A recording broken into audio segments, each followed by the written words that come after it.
ಇವನನ್ನು ಎದುರು ಹಾಕೊಂಡರೆ ಆರೋಗ್ಯಕ್ಕೆ ಹಾನಿಕಾರಕ. ಇವನ ಗುಂಡಿಗೆ ಅಳಿಯಲು ಇಲ್ಲ ಇಲ್ಲಿ ಯಾವುದೇ ಮಾಪಕ.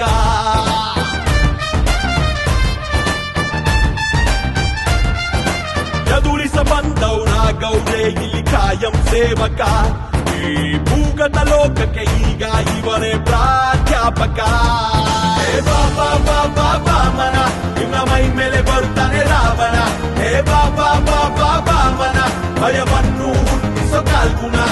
ಬಾಬಾ ಬಾಬಾ ಬಾಮನ ಆರ್ಭಟವೇ ಇವನದು ಅನುದಿನ.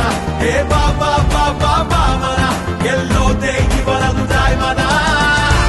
ನಾವೆಲ್ಲರೂ ಆಕ್ಚುಲಿ ಇವೆಲ್ಲ ಟ್ರೇಲರ್ ನೋಡಿದ್ರ ತುಂಬಾ ಮಾಸ್ ಇರ್ಬೋದು. ಹಂಗೆ ಮಾಸ್ ಜೊತೆಗೆ ಆಕ್ಚುಲಿ ತುಂಬಾ ಒಂದು ತಾಯಿ ಸೆಂಟಿಮೆಂಟ್ ಇಂದ ಹಿಡಿದು ತಾಯಿ ಎಷ್ಟು ಮುಖ್ಯ, ತಂದೆ ಏನ್ ಮಾಡ್ತಾನೆ, ಈ ತರದ ಎಲಿಮೆಂಟ್ಸ್ ತುಂಬಾ ಚೆನ್ನಾಗಿ ಆಮೇಲೆ ಡೈರೆಕ್ಟ್ ಇಲ್ಲೇ ಇದಾರೆ. ನಾವ್ ಆಕ್ಚುಲಿ ಫಸ್ಟ್ ಹಾಫ್ ನೋಡಿದಾಗ ಒಂದೆಲ್ಲೋ ಒಂದು ಏನೋ ನೋಡ್ತಾ ಇದೀವಲ್ಲ, ಅದು ಮುಗಿದ್ಮೇಲೆ ಆಕ್ಚುಲಿ ಹೇಳ್ಬಾರ್ದು, ಅದು ಮುಗಿದ್ಮೇಲೆ ಇನ್ನೊಂದ್ ತರ ಇದೆ.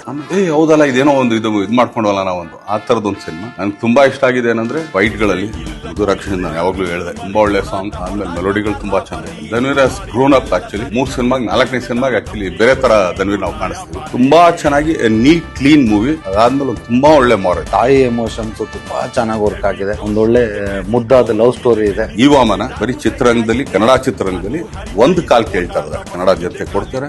ಆ ಹೆಜ್ಜೆ ತುಂಬಾ ಒಳ್ಳೆ ದೊಡ್ಡ ಹೆಜ್ಜೆ ಆಗುತ್ತೆ.